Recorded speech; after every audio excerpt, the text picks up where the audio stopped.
We're delighted that you're speaking to us tonight, John. Of course, John, with Ed Douglas, wrote the book of the same title as the talk tonight, Kinder Scout, The People's Mountain. I was looking at reviews of this book, which was shortlisted for the Boardman Tasker Award for Mountain Literature in 2018. And the reviews that I read from UK Climbing made several points that I thought were really wonderful. That this is now the definitive work on the People's Mountain. And the description of it was not so much a guidebook as is a historical and political document, and as such it repays being read many times. They also went on to say the photographs are uniformly perfect and quite excellent. Each offers an unusual view of the familiar or an unexpected view of the unfamiliar. And of course, John took all the photos for that book. So I think we're going to be in for a real treat tonight. With no further ado, John, if you'd like to unmute yourself, you should be able to share now, and I'll put us in your safe hands if that's okay. Very big welcome, everybody. I'm John. I'm excited to be talking to the Buxton Field Club.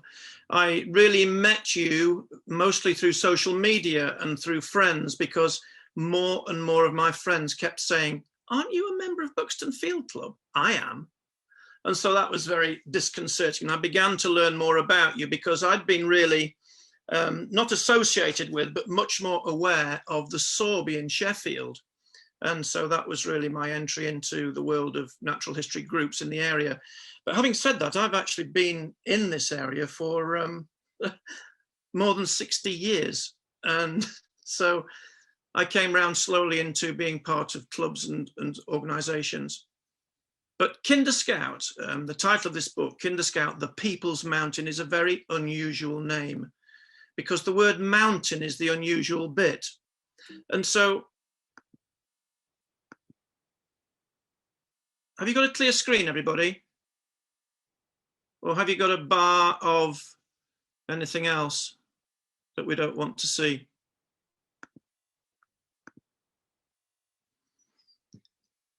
Kinder Scout, the plateau of these mountains, is a sort of a gritstone mass at the southern end of the Pennines that pretty much divides the east and the west.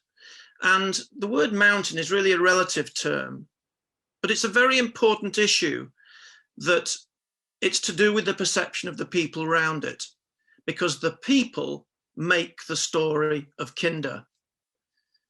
It's a strange high place, a strange high plateau. It's a place where people know a lot about the edges, but not about the desolate interior. And it's incised with incredible steep-sided valleys dissected by the amount of water that runs off this place. And in these valleys, there is a profusion of life. The plateau itself is an acid peat soil where very little grows. But around the base, it's an incredible clays lie in the basins on the shales, and the thorns and the rowans grow in profusion in the sheltered sort of microclimate of these areas. I'm sure that, you know, being so local, you've explored all the perimeters of Kinder, and I hope across the plateau too. Many of you must be eminent walkers and things like that. But down in some of the valleys, you'll be seeing all kinds of very, very old structures. Thanks. Thank you. Very old structures of trees. But these are, of course, a legacy of a very prehistoric past, because the top of the plateau of Kinder Scout, for all its desolation, was once covered in woodland as profuse as this. In the wintertime, it's a winter wonderland, magical place. One of the few places to become very private in the Peak District very quickly. Not far from your car, you could enter these wonderful chines and enjoy the conditions of the natural world. But high on the tops, we suddenly begin to see something of the structure of this place. It's made of what's called millstone grit, the edges of which are around the western edges of the Peak District and curving round to the east down as far as Cromford. It exposes in a few places, like in Sheen. But this incredible rock was formed about 500,000 years ago, based on the gravels that have been washed down since the last ice age. All the ice sheets in the northern hemisphere were pushing down slowly down as far as the Humber, probably the North York Moors, and they halted for a while. And during that first great melt period, water was pouring off the glaciers and bringing with it mountains of gritstone sand.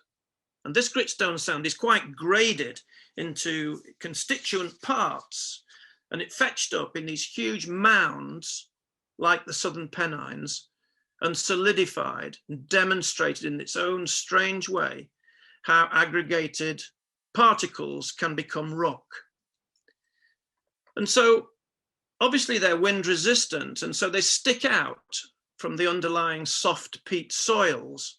And this particular area they call the Woolpacks on the southern edge of Kinder is a very popular place as a focal point for walkers, and probably because there's actually something there.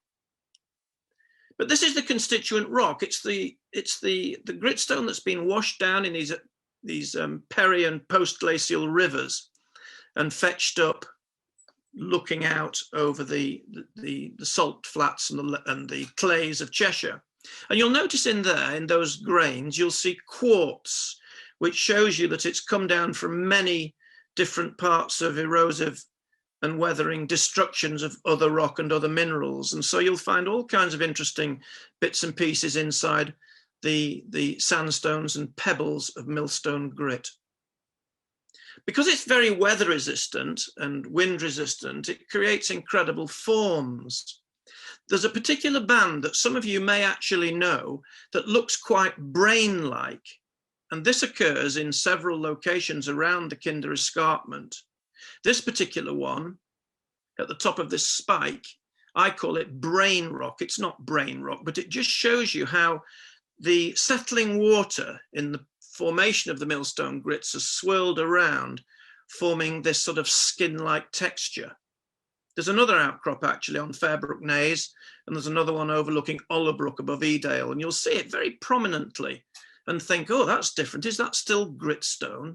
Well, it is. And because the joints within the rock have been worn out by the erosive winds, particularly over the centuries, then it creates this wonderful structure. But this is your general view across the plateau. A lot of people, most people, actually stay to the edge because the edge has a path and there's no paths in the middle.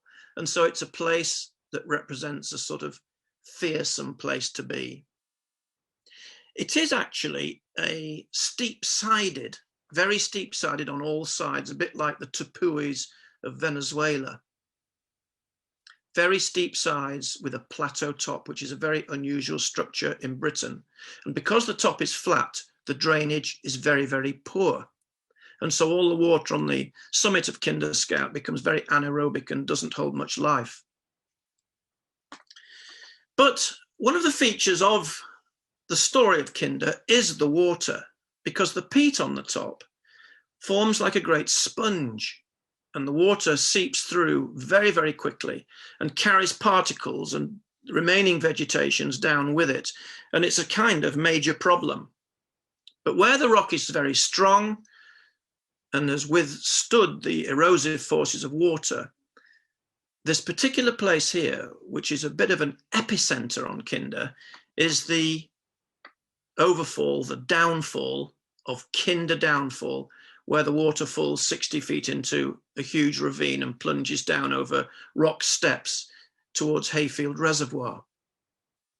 And so a lot of people use this place, Kinder Downfall, as a marker point. And indeed, it is a super dramatic place. If you're able to scramble to the bottom of it, which is not an easy scramble, by the way, and beware because there's no exit at all without going back the same way, other than a dangerous climb. But the bottom of the downfall is a very auspicious location. It has a strange atmosphere. It's slimy, it's dark, it's sepulchral, but it looks out in such a spectacular way over Manchester and Cheshire that it's become a very compelling place for walkers to gather in the summer months.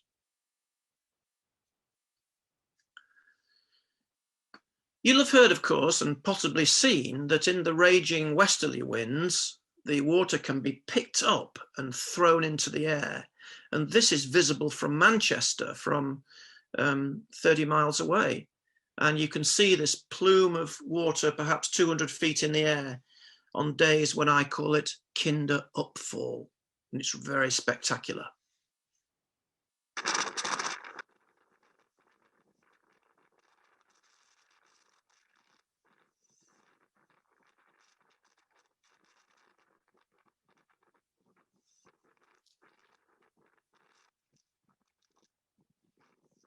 These are days when the downfall makes you realize that this place is a mountain. But all is stilled in the winter when the frost and the ice takes over and it becomes a majestic place, a place of great silences and a place of hardships, a place revered by walkers and walkers that have the mettle to go on bigger mountains. But the fall of snow on Kinder makes the going sometimes more easy, sometimes more difficult, because the indented surface fills with soft snow. And of course, people tread solid paths around the edge. But the plants suffer, everything freezes. It freezes extremely solidly, a bit like the permafrost in the high Arctic. The tundra countries of the world are not unlike the plateau of Kinder Scout. When the water freezes in all the parts of Kinder, it starts to, over the years and centuries, a freeze-thaw action that has helped to split the rocks. Because when rocks become so inundated with ice, such as this on the Kinder Downfall, which is frozen solid here,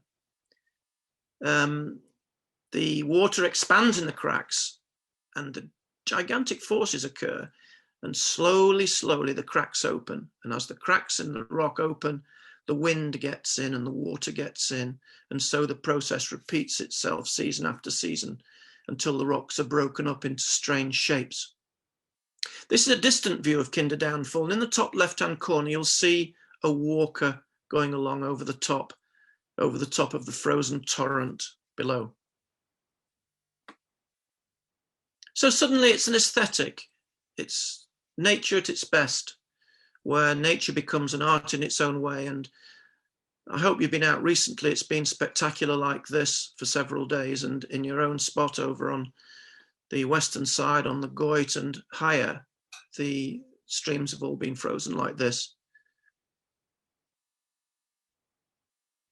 One day I went up from the hayfield side. You can see the hayfield reservoir in the bottom.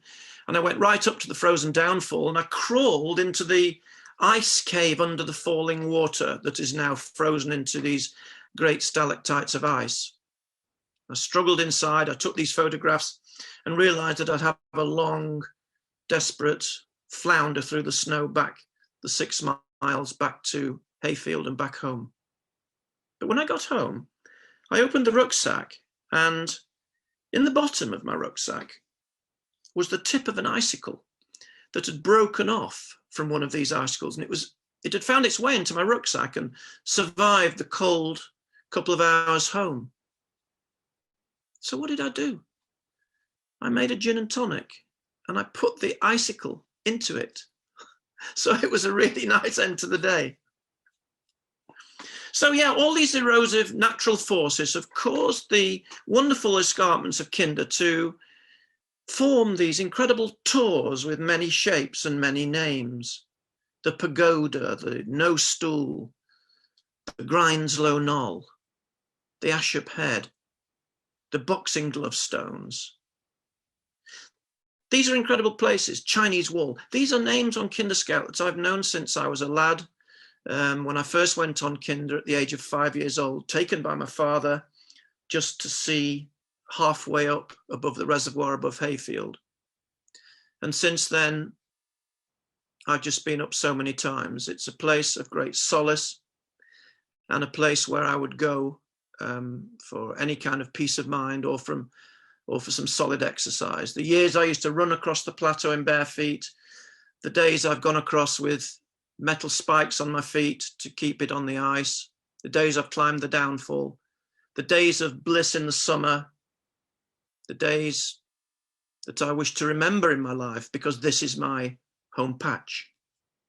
And the fact that this is a home patch is a very important reason for it to become adopted by people. And historically, I'll tell you the story how it happened.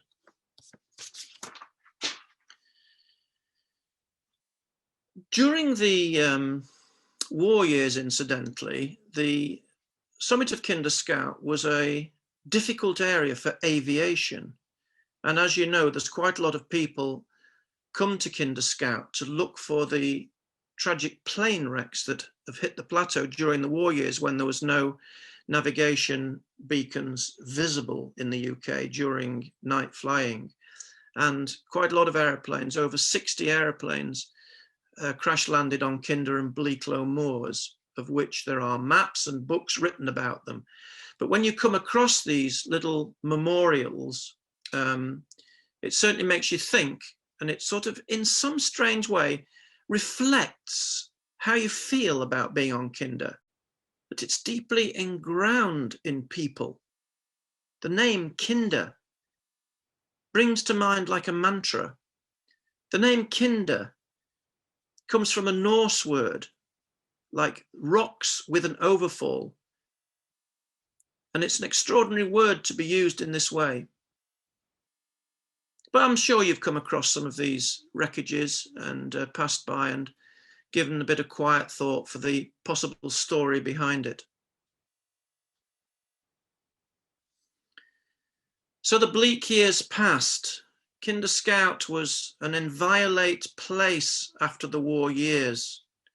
There was talk of it becoming on the streets of Manchester, because on the streets, word about this high place that was banned from people's knowledge. It was prohibited to go there. The business community in Manchester became the landlords of Kinder. They owned a lot of the property. And coupled with that was that the industry that was created all the wealth in north of England at that time, before the turn of the century in the 1850s onwards, was so profound that it was polluting the air. And this had, because of the westerly prevailing winds, a profound effect on the vegetation of Kinder. But also socially, there was unrest, simply because there was a dream of a kind of a place not so far away that would be wonderful to go and walk in, because walking clubs in Manchester and Sheffield, like the Clarion, for example, were very used to walking anywhere they wanted.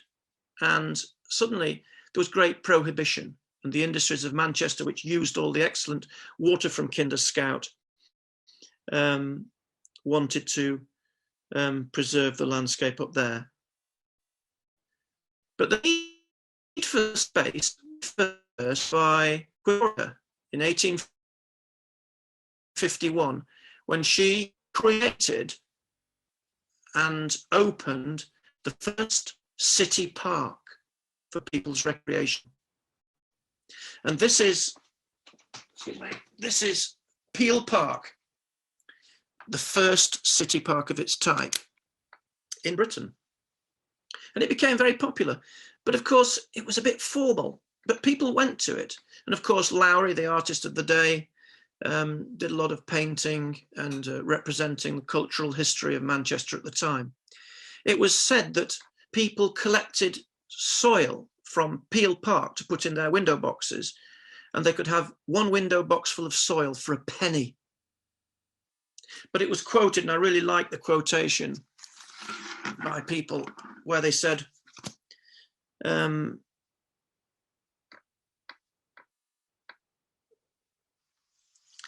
you can rear a child on coal gas, but it does for the geraniums.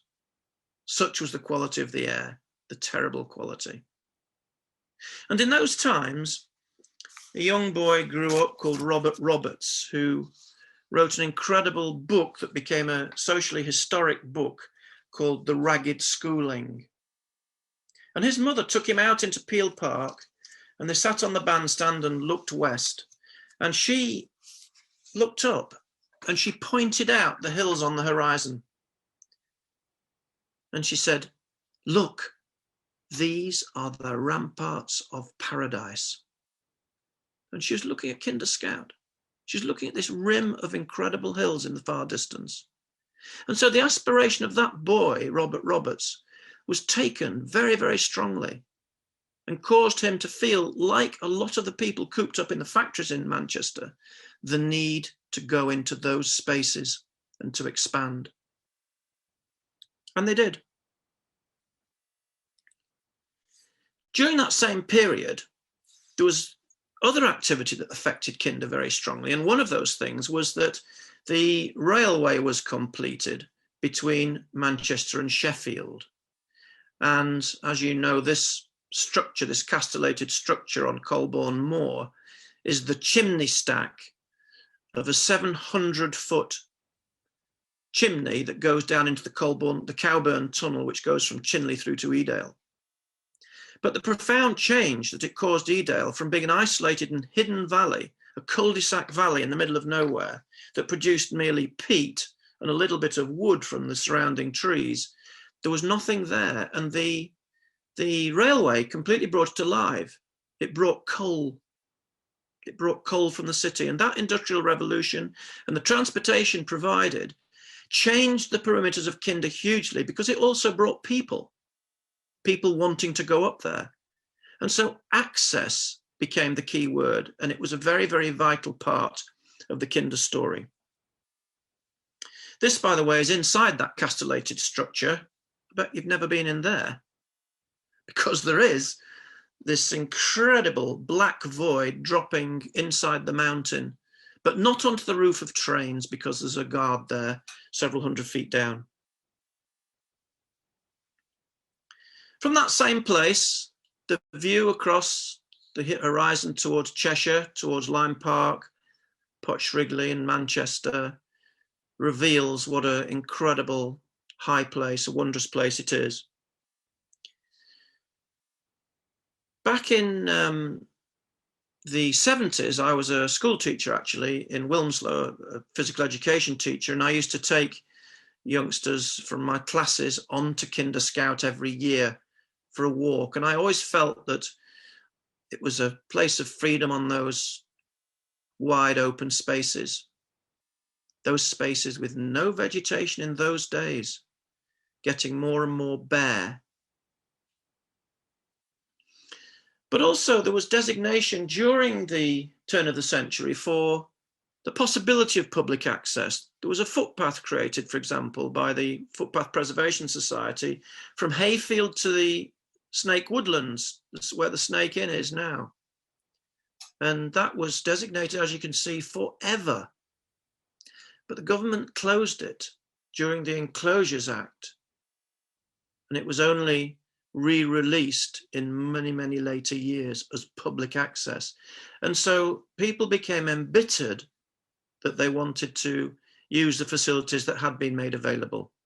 This is the high point of that trail on a little knoll called Mill Hill at the top of William Clough.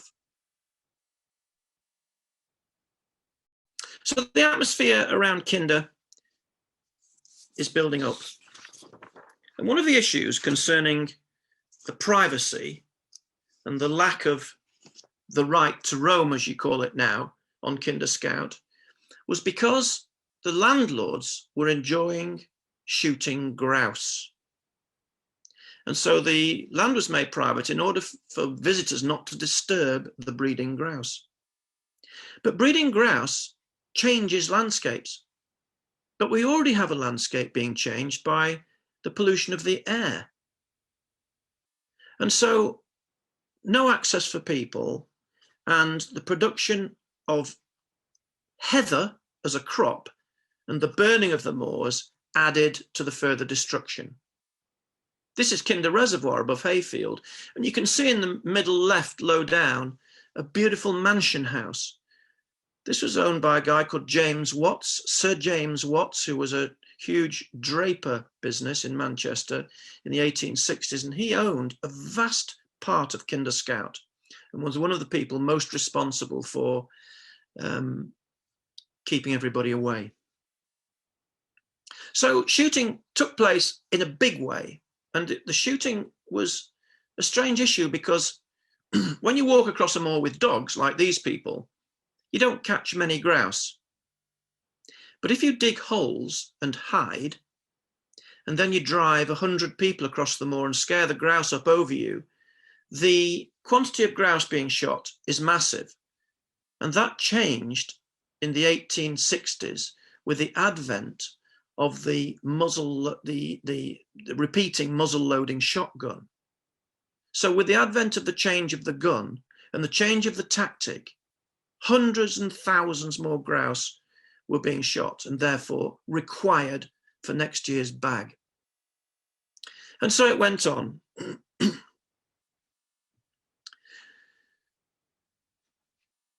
The industry today, unfortunately, is still very, very strong on our Peak District moors, both on the Bleaklow itself and the eastern edges and on Kinder Scout. There are considerable restrictions frequently in the year during grouse shoots, and the production of heather moorland, which is a monoculture after all, hasn't been very good for biodiversity in this place whatsoever. And along with the pollution and the poor soils, it was time it was eradicated, as far as I'm concerned. But these are some of the legacies today of the, these are the old shooting huts of the turn of the century. And there's one particular stone that you may or may not know about near Kinderlow that used to be the portico of a building called the Shooter's Refectory. You can see the date there, 1841. Extraordinary piece of rock. Unfortunately, it is in two pieces today, still lying face down in the ground. But these are legacies of an arcane business.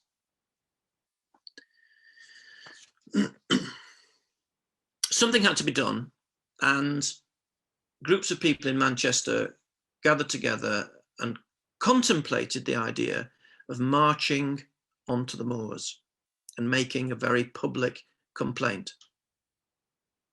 The day was arranged, and a gathering of several hundred people appeared in Hayfield and marched together from Bowden Bridge car park, and unfortunately had an encounter with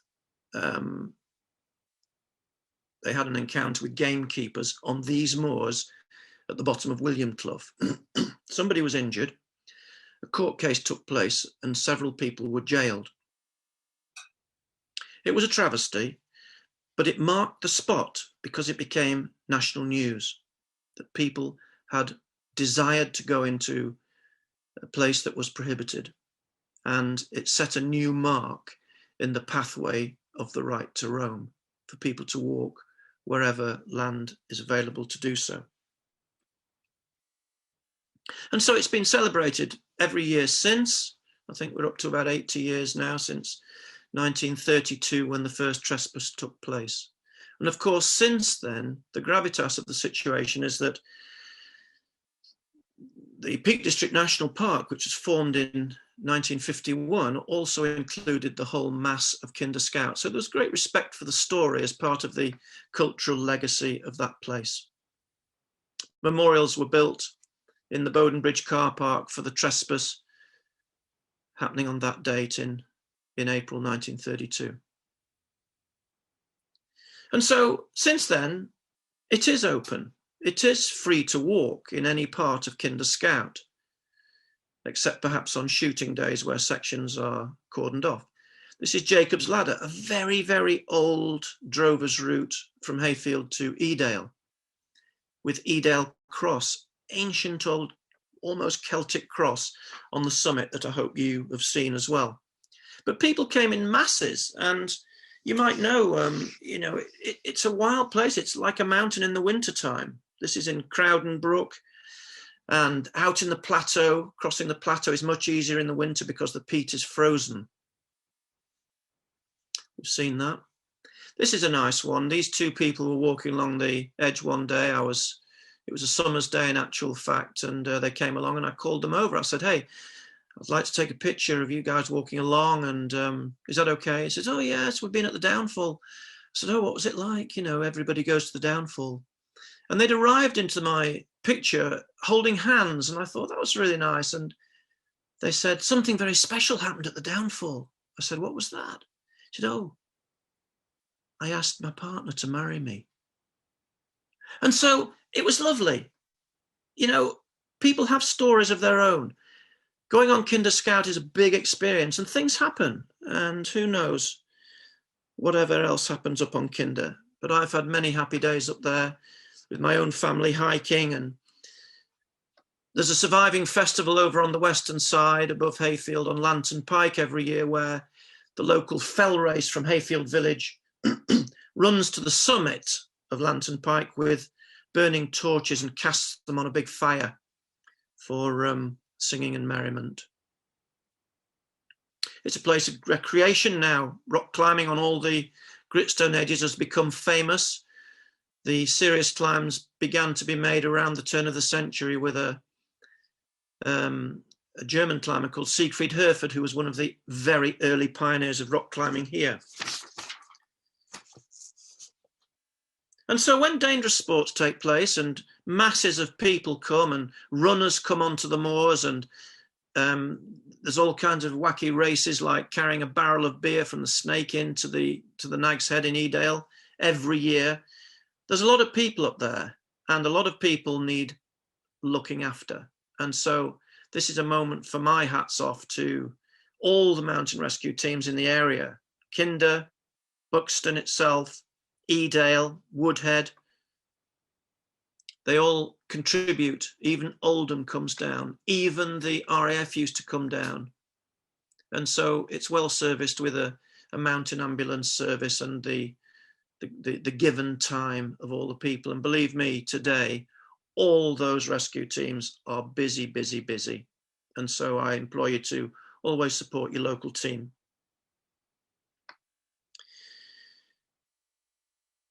The other problem is that Kinder, in its heyday of life, the plateau was covered in woodland, and people lived at that higher level when the climate was much warmer.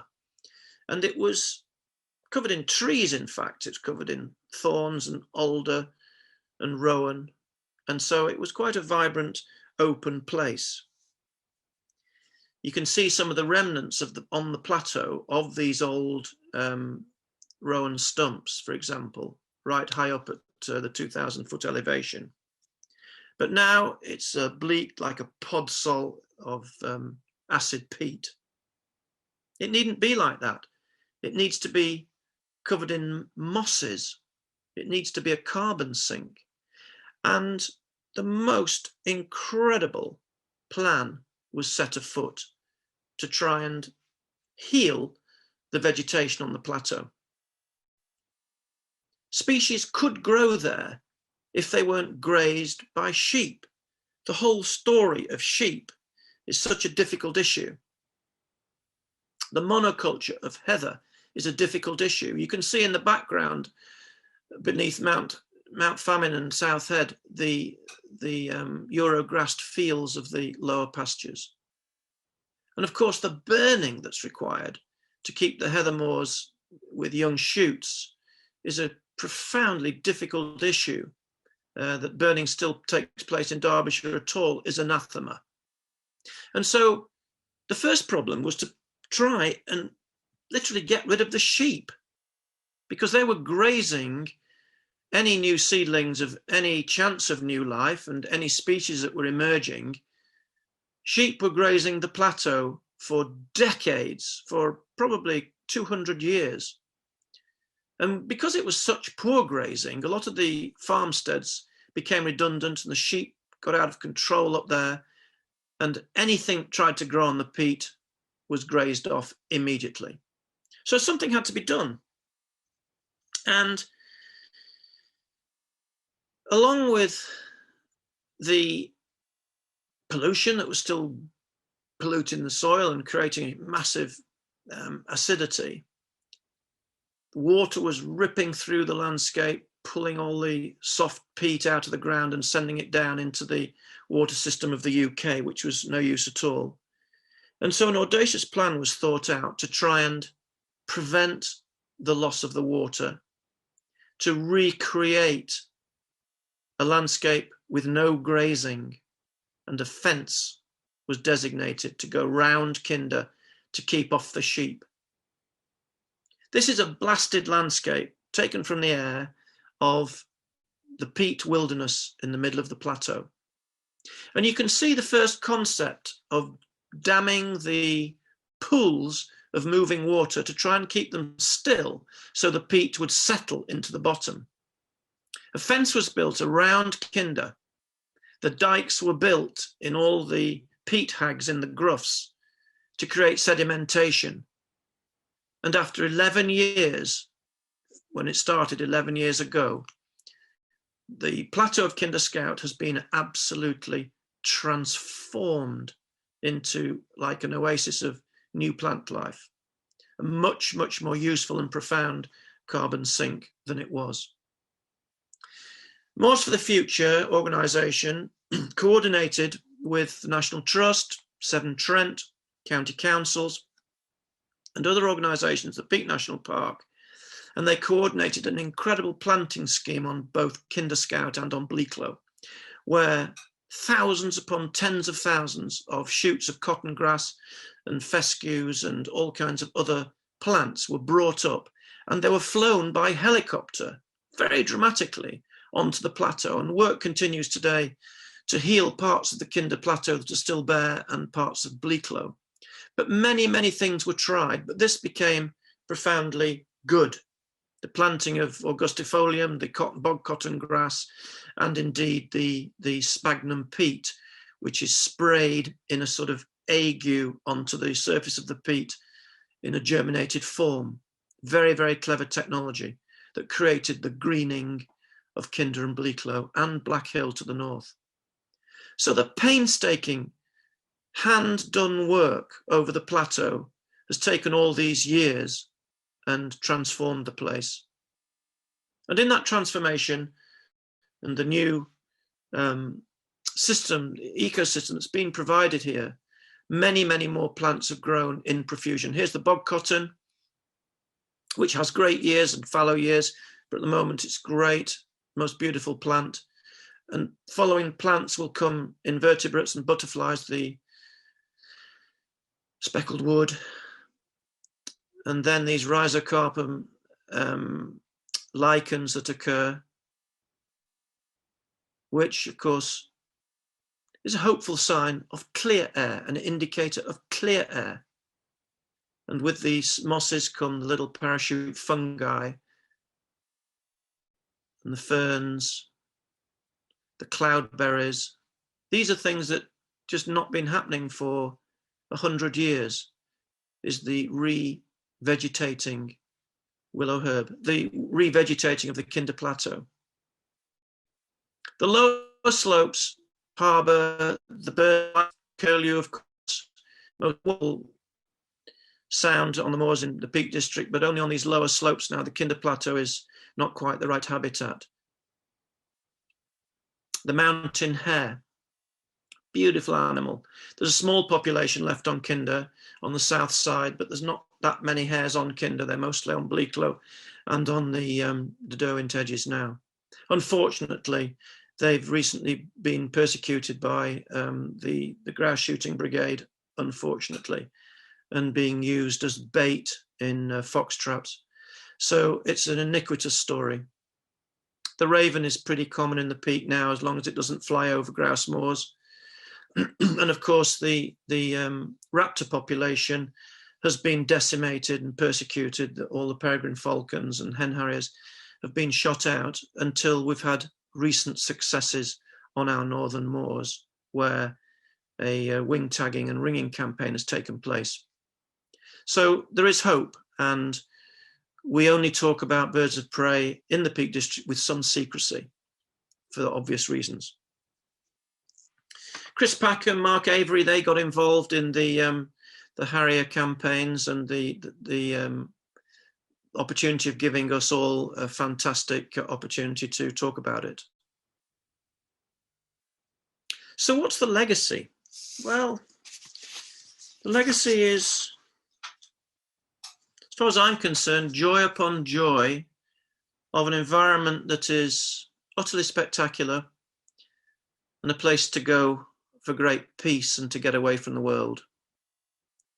To go to these beautiful microclimate zones and the quiet pool, the Mermaid's Pool upon Kinder Ravine there with all its mythology and strangeness, and to walk out on a winter's day. This is a severe winter's day, 2010. Or to be alone.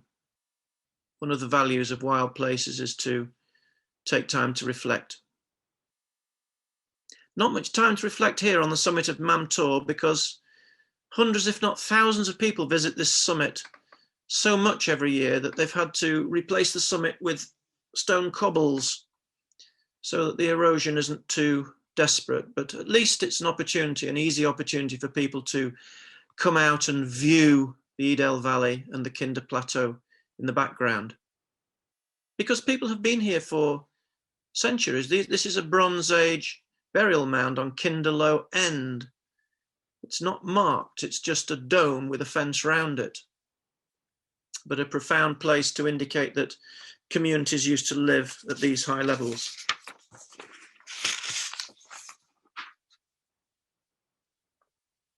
There's quite a lot of sporting goes on, sporting climbing, snow climbing and ice climbing up the steeper sides on the northern edge that drops into the Ashup.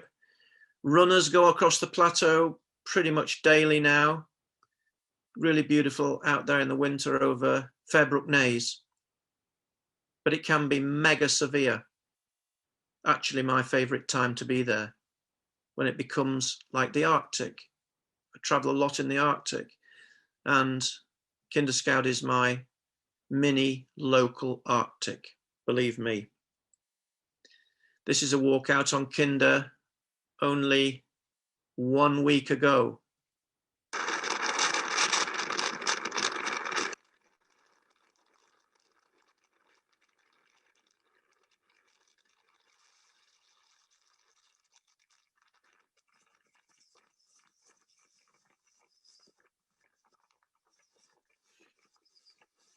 So I hope you enjoy viewing that from the comfort of home. But the middle of the plateau is a tough place to be, crossing these wet bogs of soft snow and ice.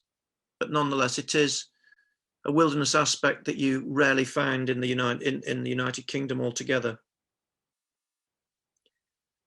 Whether it's summer or winter, or at the downfall or favourite places, it's always out in the bleakness that I prefer to be.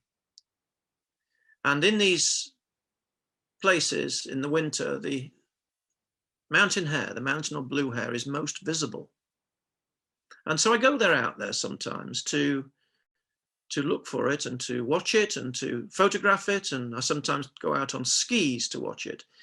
And it's just beautiful to see an animal so wild and sort of exotic, living in so close to home.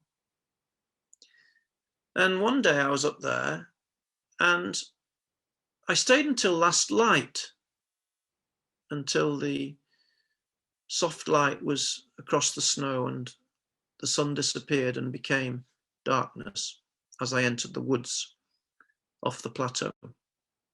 The full moon came up and it shone light through the branches of the trees, and it fell onto the snow and gave all the intense appearance of tree roots. But they weren't roots, they were shadows, just shadows of the branches above. And the snow was extremely deep and soft and salt-like and full of air. And I waded through the snow, nearly waist deep, down through the trees, back to civilization, back to my car. And I remember clearly this experience because I get close to it quite frequently upon these moors. I have this feeling of leaving the world behind. And I regard this as perhaps the most important value of being on Kinder. To step away from the world and to have a different head on your shoulders, where everything has slipped away and you become out of yourself in a private place. That's why we go out. It's why we go on Shining Tour near Buxton. It's why we go on Coombs Edge. It's why we go on Kinder. And I'm so pleased that we're able to do that from the legacy of people that have made the effort in the past to help open the door for us to be there. I'm going to finish with a short, wonderful piece of music with a few thoughts about Kinder. My son is a musician and he helped me make this little piece together, and I hope it sums up pretty much what I've been talking about.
Just before the foreword of the book, there is a wonderful piece of writing that Ed has discovered from a writer in Japan, in fact, that pretty much sums up what Kinder Scout is for me, and I think for a lot of people.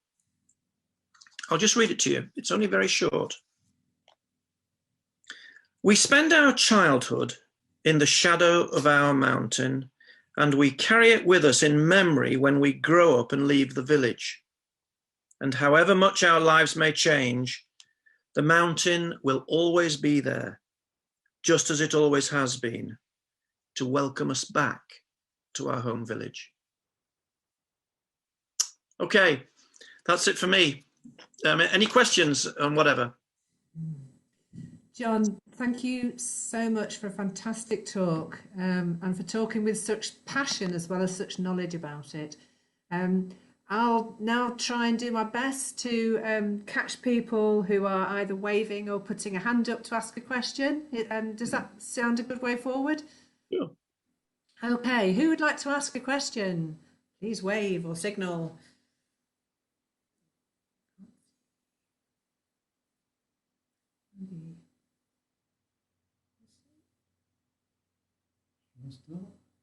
Yeah. Oh, so no. So Susan Banks, if you'd like to press your space bar, Susan, to unmute you. Okay. Yeah, I'm unmuted now. Yep. Yep. Go ahead. Okay. Yeah. A few times thank you. A few times I've discovered something called the dog stone, which has stones near it with what looks like Masonic writing on them. They're on the lower slopes of Kinder. I wonder if you know anything about them. Hi, Susan. Yes, of course, but nobody else does. And the reason I didn't put them in the book, because I have photographed them, the reason I didn't put them in the book is because Kinder has many secrets, and that's one of them. The Dog Rock is one of them. And a friend of mine in Hayfield has actually interpreted what you describe as hieroglyphics on it. And he thinks it's quite an interesting rock. I don't think it's that old, actually.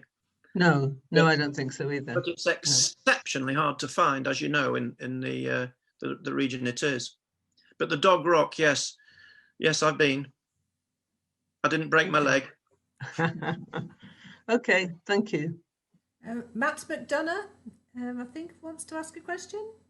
Yeah, hi there. This might seem like a fairly obvious sort of question, really, but I'm from the south, as you can tell, and I try to get up when I can, but I certainly haven't spent as much time in the area as many of you probably have. But I look at some of the names within the Peaks district, and I wonder if you've looked into the history as to how they got their names. One obvious one might be, for example, Bleaklow. Is it bleak? And is that, for example, well, that as an example, have you looked into that, and do you have anything you can tell us about the names? I'm very interested in all those names and look for derivations all the time, but I'm not an expert by any means. But we have a local paper called the Peak Advertiser, which has a feature every month from a historian in Bakewell that particularly looks into these things. She's called Julie Bunting, and she's particularly knowledgeable about all the names and the naming of lots of places in the Peak, particularly because a lot of the names were first given when the drovers were trading salt over the Pennines. They used to come over with horses along these trails, and they were inflicted by highwaymen and brigands and all these things. And it is in those times that waymarks were made to mark the trail of the drovers crossing in various points. Each of those stones has a name, and they're on the Ordnance Survey map. And if you get the 1 to 50,000 and study it in detail, you can find all kinds of extremely strange names, but they all have a meaning, and you can glean a meaning from the words that are used. For example, Bleaklow is very bleak. And I would suggest that it also derives from the word black as well, because the peat is very, very dark indeed, and on wet days looks black. And so there's always a hint. It's a bit like Latin. There's always a clue somewhere in the structure of the words. But Matt, it's really interesting that if you live far away and you're interested in small name places in the Peak, just note it is part of a very, very deep-seated history. And it's a really great subject. But Julie Bunting Bakewell is the person that's got the handle on a lot of this. What was the name of the... Did you say it was a book or a publication? No, the Peak Advertiser is the local newspaper, just the local valley newspaper around the Peak. But she is a columnist for that newspaper. Brilliant. That was Julie Buntwell. What? Sorry. Bunting, Bunting. Okay, fine. Great. Thank you. Thank you. Rosemary Kidd, would you like to press your space bar and unmute yourself first? Thank you. This is just such a very exciting evening. I'm most grateful to you. Just wanted to ask whether you felt the battle against the grouse shooters and the peat and the damage to raptors and other animals is in any sense going forwards. Become very aware of it recently, heard a lot about it. Just wondered what your thoughts were about the state of play. It's a sensitive time right now. For example, along with all the difficulties I've described, we have the off-roaders that drive over all the beautiful green lanes in the Peak, both in the north and the south. And the Highways Authority has done quite a good job to try and redesignate the access of these things for non-vehicular access, particularly places like Roichtclough and Chapel Gate. these have been very, very badly damaged, but they've been repaired recently. But the grouse shooting issue is extremely difficult, and it's very sensitive. Am I still on air? Yes. Yeah. Thank you. It's a very difficult issue because it's at a sort of crux at the moment. A lot of the focus has gone on to the Yorkshire moors, where a lot of scurrilous political activities taken place recently up on those moors. And I feel that the grouse moors, the classic grouse moors in the Peak District, are probably a thing of the past. I see them in decline now. The lobby for no deep heather burning is very, very strong. Right. The lobby for anti-persecution of birds of prey is becoming very, very strong. The anti-off-roaders lobby is very strong, but the organizations they are against are even stronger. And so politically, it's very delicate right now. But to answer your question in one sentence, I feel the trend is going in our direction. Thank you so much. Other questions? Jill Williamson? John, I'd like to ask a follow-on from Rosemary's question. There's clearly been a change of heart or a change of land ownership, which has enabled the restoration work to start in some areas. How can that be created into a multiplier and made to happen elsewhere? The difficult aspect elsewhere would be the fencing. By the convenience of Kinder being an enclosed plateau with borders, it was a natural place to start this operation, which I thought at the beginning in 2010 would be like King Canute trying to keep the waves back, but it has been very, very successful. The techniques of amelioration of the wasting of water is very supported by all water authorities. And so everywhere with leaching soils and a denuded surface has learned a lot from the shared technology that has been acquired by Moorlands for the Future. And it's been a very, very good initiative that is available nationally for those who want to come and learn. And I know a lot of people do come and meet Moors for the Future in order to talk to them about some of the techniques, because they've been tried for so long. You're probably familiar with the Snake Summit, where people are now parking in their hundreds, but the pathways north and south onto Bleaklow and High Shelf Stones and onto Mill Hill are stone pathways now that have been carved through the peat and made stable. But the technology required to come to that point where a stone path could be made, I've watched it all happen. They used to put fencing down, they used to put sacking down, they used to put plastic down, but now they put huge flagstones from the old mills. So ironically, the stone that came off those quarries around Kinder is now being returned to the mountain.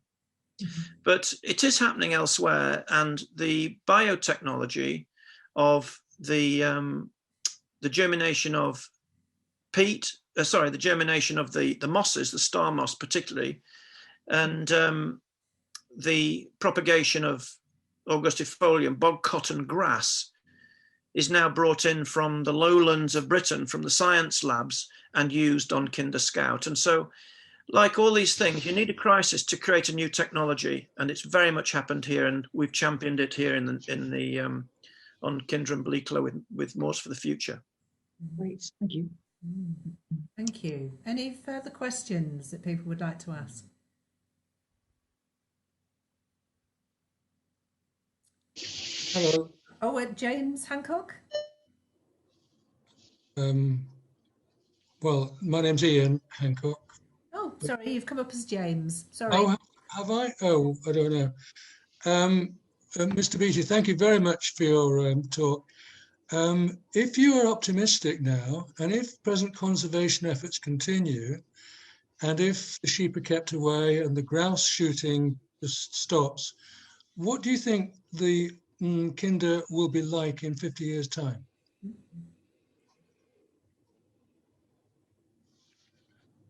Very good question, Ian. I think that, like small areas of recreation, which is what it is, it will probably and sadly be more controlled.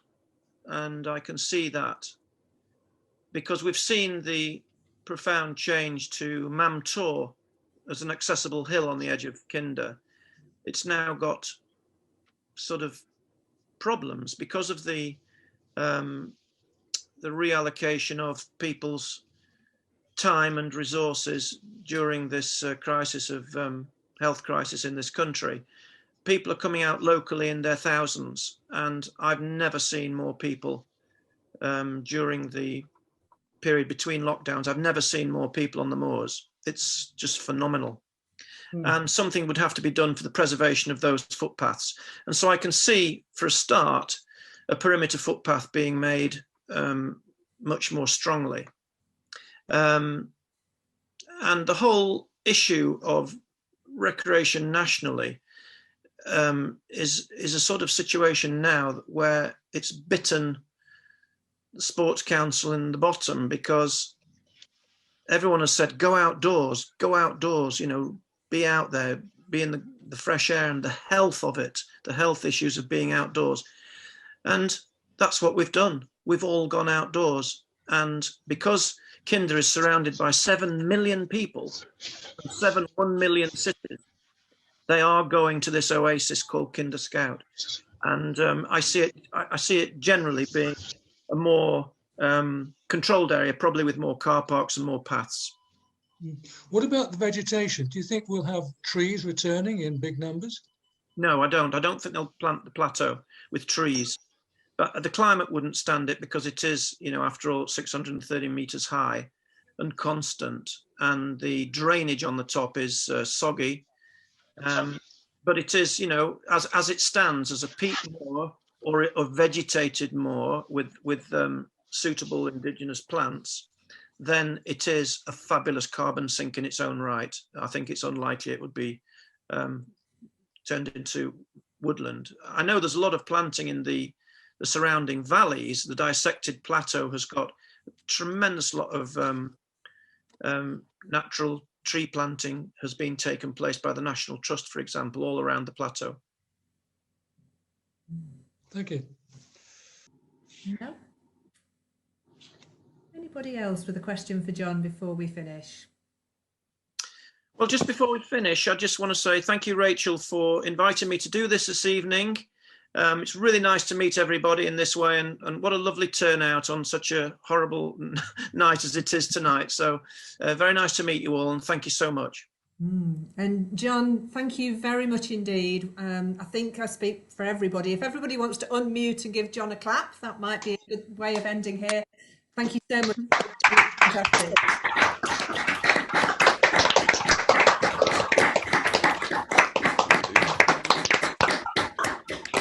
And I hope that everybody can join us on the 6th of February for our next talk, which is on insects. So we'll look forward to seeing you all then. So thank you very much. Have a really lovely rest of your weekend. And John, treat yourself to another gin and tonic with a bit of... I will be doing. Thank you. All right. Thank you. Good night. Good night. Good night. Thank you. Good night. Thank you.